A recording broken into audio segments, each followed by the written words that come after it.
भीड़ भाड़ से अलग होकर जब भी कोई इंसान अपने साथ अकेले में समय बिताता है, तभी उसके दिमाग में नाना प्रकार की चिंताएं जम लेने लगती है। मनुष्य की प्रवृत्ति ही ऐसी है कि वो ज्यादातर समय नकारात्मक ही सोचता है। अपने लक्ष्य को कैसे प्राप्त किया जाए, ये सोचने की जगह है वो ये सोचता है कि अगर लक्ष्य पूरा नहीं हुआ तो मैं क्या करूंगा। और इस प्रकार की नकारात्मक विचारधारा के कारण जीवन परांत डर डर कर जीता रहता है। अगर पूरी बुद्धिमानी और सजगता के साथ इस डर को समझाने जाए तो यही डर इंसान के पतन का कारण बनता है। ऐसा मनुष्य जो खुद पर संदेह करता है, खुद पर संदेह करता है, भला वो कैसे सफल हो सकता है। लेकिन बुद्धिमानी से अगर इस डर का उपयोग किया जाए तो यही डर उसकी सबसे बड़ी ताकत बन सकता है। काश केवल एक बार उसने खुद पर विश्वास किया होता तो उसे मालूम होता है कि उसके डर में ही उसकी ताकत का रहस्य छुपा हुआ है। ये कहकर सन्यासी चुप हो गया और चुपचाप अपने कदमों पर ध्यान लगाते हुए जंगली घास पे से आगे बढ़ने लगा। संध्या का समय था। सन्यासी और एक लकड़हारा जंगल में से होकर गांव की तरफ निकल रहे थे। सन्यासी के ये शब्द लकड़हारे को कुछ समझ में नहीं आए। वो सोच रहा था कि डर में ताकत कैसे हो सकती है। डर तो आदमी को कमजोर बनाता है। अपने मन की उत्सुकता को जब वह काबू नहीं कर सका तो उसने सन्यासी से पूछा कि महात्मा, आप ये क्या कह रहे हैं कि डर में ताकत होती है? डर तो आदमी को कमजोर बनाता है, उसे तो अपना डर दूर करना चाहिए। लकड़हारा अपनी बात पूरी कर पाता उससे पहले ही उसे एक शेर की दहाड़ सुनाई दी। शेर की गर्जन सुनकर लकड़हारे का रोम रोम कांप गया। उसके कान खड़े हो गए। जंगल से आती एक एक आहट उसे साफ सुनाई दे रही थी। उसके कदम वहीं पर जम गए थे। वो हिल भी नहीं पा रहा था। उसे पता था कि थोड़ी सी हरकत उसकी जान जोखिम में डाल सकती है। उसका दिल तो तेजी के साथ धड़क रहा था, लेकिन फिर भी वो अपनी सांसों पर काबू पाने का प्रयास कर रहा था। कुछ देर बाद जब खतरा टल गया तब सन्यासी ने कहना शुरू किया। सन्यासी ने कहा कि अभी जब तुम डरे हुए थे तो तुम्हारे शरीर का रोम रोम जाग गया था। जंगल से आ रही छोटी से छोटी आहट पर भी तुम्हारा ध्यान लगा हुआ था। तो इस प्रकार अपने मन के डर के कारण तुम होश में आ पाए, तुम पूरा ध्यान लगा पाए। इससे पहले जब तक तुम्हें शेर की दहाड़ सुनाई नहीं दी थी तब तक तुम अपने विचारों में खोए हुए थे, लेकिन जैसे ही तुम्हें शेर की दहाड़ सुनाई दी वैसे ही तुम्हारे सारे विचार गायब होकर हम वर्तमान में उपस्थित हो गए थे। यदि तुम्हें अभी शेर से बचकर भागना होता या फिर उससे लड़ना होता तो तुम्हें अपने शरीर की वो क्षमता देखने को मिलती जो आज तक जीवन में तुमने खुद भी महसूस नहीं की होगी।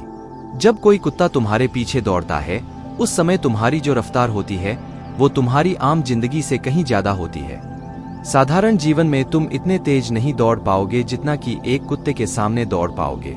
ये ताकत या कहें कि हमारे शरीर की क्षमता अभी देखने को मिलती है। जब हमारा मन डर में होता है, किसी डरावनी परिस्थिति में हमारा मस्तिष्क और हमारा शरीर अपने उच्चतम श्रेणी में काम करता है। जो काम तुम आम जिंदगी में नहीं कर पाते वो तुम्हें डरा कर कराया जा सकता है। जहां पर भी तुम्हें डर का एहसास होता है वहीं पर तुम्हारी इंद्रियां पूर्ण रूप से सक्रिय हो जाती है। तुम्हारे कानों की सुनने की क्षमता तेज हो जाती है, दृष्टि एकटक हो जाती है, पूरी सजगता हो जाती है, सक्रियता बढ़ जाती है। और जैसे जैसे वो डर खत्म होता है वैसे वैसे तुम सुप्त अवस्था में चले जाते हो। तुम सो जाते हो और तुम्हारे इंद्रिय फिर से आराम की स्थिति में चली जाती है। सन्यासी ने लकड़हारे से कहना जारी रखा कि परीक्षा से एक दिन पहले जो याद करने की तुम्हारी गति होती है वो साधारण याद करने की क्षमता से कहीं तेज होती है। सिर्फ एक बार याद किया हुआ तुम्हें परीक्षा के समय याद रह जाता है और तुम जानते हो कि ये सब परीक्षा के डर से ही होता है। इसीलिए डर को दूर करने की जगह इंसान को ये सोचना चाहिए कि वो अपने डर को ताकत कैसे बना सकता है।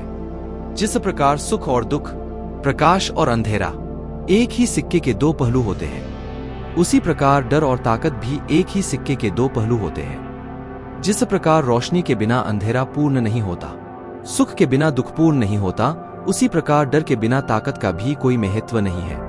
लकड़हारा सन्यासी के ज्ञान से बहुत प्रभावित हुआ।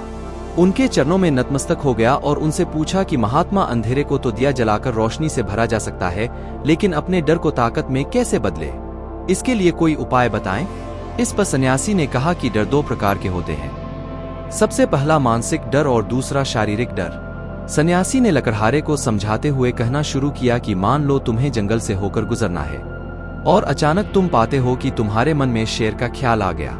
अभी तक प्रत्यक्ष रूप में शेर तुम्हारे सामने नहीं आया है, न उसकी दाढ़ सुनाई दिए, मतलब दूर दूर तक कोई अंदेशा नहीं है कि जंगल में शेर मौजूद है, लेकिन शेर का ख्याल आने से तुम्हारे मन में एक डर पनप गया। अब तुम्हारा उठने वाला एक एक कदम उसी डर से अभिभूत होगा। हर समय तुम्हारे मन में यही ख्याल चलेगा कि कहीं शेर ना आ जाए। ये शेर वर्तमान में तुम्हारे सामने नहीं है, यह तुम्हारी बहुविषयक की कल्पना है। इसी प्रकार जो मनुष्य अतीत और भविष्य की चिंताओं में डूबा रहता है, वो मानसिक डर का शिकार होता चला जाता है। इसी विडंबना के कारण वो अपने जीवन में जीतने भी निर्णय लेता है। वो सारे मानसिक डर से ग्रसित होते हैं। इसीलिए ज्यादातर मनुष्य पूर्ण रूप से अपने निर्णय पर भरोसा नहीं कर पाते हैं, और यही निर्णय या फिर फैसले जो आधे मन से लिए जाते हैं, मनुष्य के कार्य को पूरा नहीं होने देते।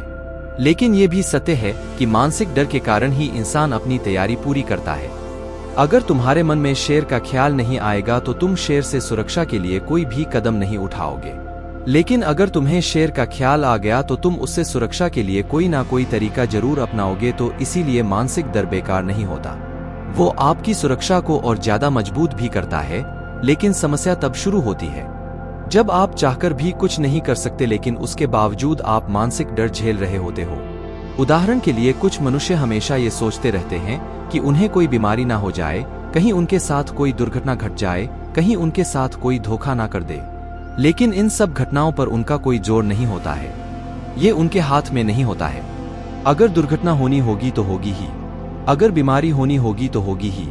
अच्छा खानपान और अच्छी दिनचर्या का पालन करने के बाद भी अगर कोई मनुष्य बीमार हो जाता है तो ये उसके नियंत्रण के परे की बात है। अपनी तरफ से उसने पूरी कोशिश की और यही उसका कर्तव्य था। उसमें कोई कुछ क्या कर सकता है? जो घटनाएं इंसान की पहुंच के परे होती है, वो उनसे भी परेशान होता रहता है, उनसे भी उसका मन घबराता रहता है, और यही मानसिक डर उसके पतन का कारण बनता है। और यही मानसिक डर अगर सही तरीके से इस्तेमाल किया जाए तो मनुष्य समझदार और अनुभवी कहलाएगा। जो इंसान ये सोचता है कि कांटे सिर्फ दर्द देने के लिए ही बने हैं, वो ये भूल जाता है कि कांटे ही फूलों की रक्षा करते हैं। इसी प्रकार एक ज्ञानी मनुष्य किसी भी चीज का उपयोग अपने सकारात्मक तरीके से कर सकता है, लेकिन एक अज्ञानी मनुष्य है अपनी अज्ञानतावश उन चीजों को भी छोड़ देता है जो उसके लिए उपयोगी होती है। विवेकशील मनुष्य फेंके गए पत्थरों का भी महल खड़ा कर लेता है, लेकिन एक वैज्ञानिक मनुष्य उन पत्थरों को दूसरों पर फेंकता रहता है। अगर किसी मनुष्य को अपने मानसिक डर को ताकत में बदलना है तो उसके कुछ नियम हैं, कुछ उपाय है। सबसे पहला उपाय अपने विचारों का निरीक्षण। अगर हम अपने जीवन में अपने विचारों का निरीक्षण करेंगे तो हम पाएंगे कि ज्यादातर विचार हमारे काल्पनिक होते हैं, और इसीलिए जो डर उन विचारों के कारण पनपता है वो भी काल्पनिक होता है। ज्यादा सोचने वाले लोगों को जब सोचने के लिए कुछ नहीं मिलता तो वो निरर्थक बातों के बारे में सोचने लगते हैं, और वो बेकार के विचार उसे तो परेशान करते ही हैं, साथ के साथ उसके परिजनों को, उसके सगे संबंधियों को भी परेशान करते हैं। इसीलिए ज्यादा सोचने वाले लोगों को यह समझना चाहिए कि मन में उठ रहे तमाम विचारों में से काम के विचार कौन से हैं और बेकार के विचार कौन से हैं। जो निरर्थक विचार हो उन्हें दूर करते जाओ, और जो सार्थक विचार हो उनको गहराई से सोचना शुरू करो। तभी तुम्हारी समस्याओं के, तुम्हारी उलझनों के उपाय निकलेंगे। मानसिक डर को दूर करने का दूसरा उपाय है उसका सामना करना। इसका मतलब यह नहीं है कि तुम शेर के सामने जाकर खड़े हो जाओ, बल्कि इसका मतलब यह है कि पूर्ण सुरक्षा के साथ तुम जंगल में जा रहे हो। यदि जंगल में जाना बहुत आवश्यक है तो तुम शेर के डर से अपने घर पर नहीं बैठ सकते हो।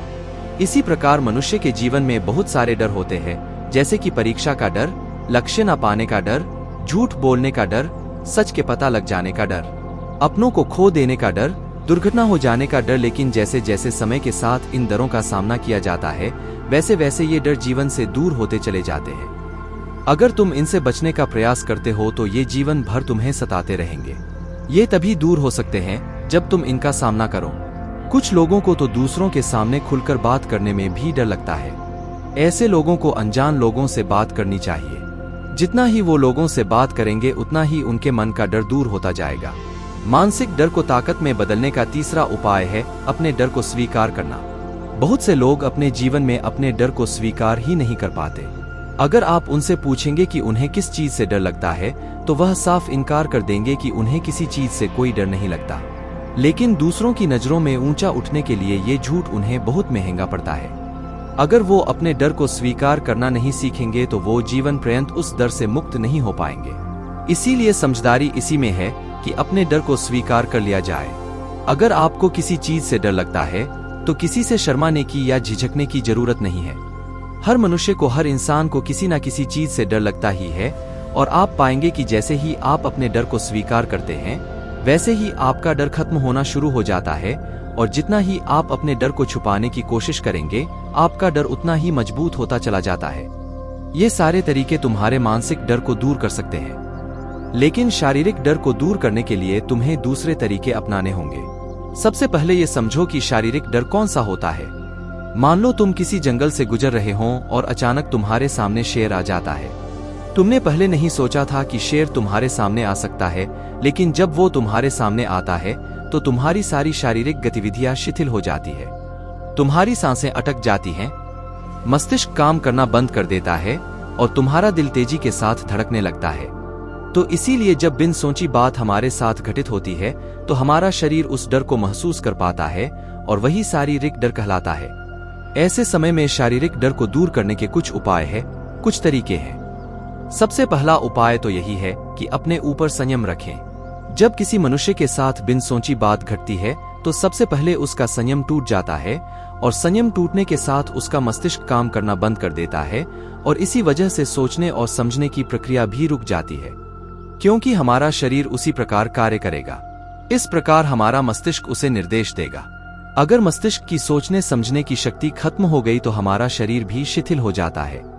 तो इसीलिए अगर कठिन समय में मनुष्य अपने ऊपर संयम रखता है तो उसका मस्तिष्क सही तरीके से काम करता है और वो सही निर्णय लेकर उस परिस्थिति से तत्काल बाहर आ सकता है। यहाँ पर दूसरा उपाय समझने का यह है कि जीवन में कुछ भी घटित हो सकता है। जीवन बड़ा चमत्कारिक होता है, वो हमारी सोच के अनुरूप नहीं चलता, बल्कि उसमें कुछ भी हो सकता है, और यही जीवन की खूबसूरती होती है। अगर आपको आज ही पता चल जाए कि आने वाले 10 साल तक अब क्या कर पाएंगे तो आपकी जीवन में से रुचि खत्म हो जाएगी। लेकिन अगर जीवन एक रहस्यमय किताब की तरह बना रहेगा तो आप अपने जीवन से कभी नहीं थकेंगे। आपका जीवन आपको आश्चर्यचकित करता रहेगा। इसीलिए यह समझो कि जीवन में कुछ भी घटित हो सकता है, तुम्हारी सोच से परे भी घटित हो सकता है। इसीलिए कुछ अनुमान मत लगा लेना। किसी सोच को लेकर सन्यासी ने अपनी बात खत्म करते हुए कहा कि इन तरीकों से तुम अपने मानसिक और शारीरिक डर को दूर कर सकते हो और आनंद से भरा हुआ जीवन जी सकते हो। तो दोस्तों, कैसी लगी ये कहानी आपको कमेंट सेक्शन में कमेंट करके जरूर बताना। धन्यवाद।